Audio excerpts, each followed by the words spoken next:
మనిద్దరి మధ్యలో ఏ జన్మలో ఏ తీరని రుణం ఉందో, మరెందుకు ఇంతలో ఈ బంధనం ఇన్నింతలు పెరిగిందో, అమాయకమైన నీ చిన్నారి నవ్వును ఏ తల్లి కందో, ఇటే నీ దారి ఉందని నిన్ను ఏ సుడిగాలి పంపిందో.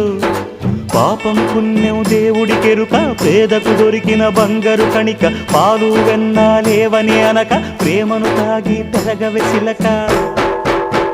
వలేసే పాడు లోకం కంటపడక ఉండు నాయనక, ఇలా నా గుండెలోనే గువ్వల కొలు ఉండిపోయింక.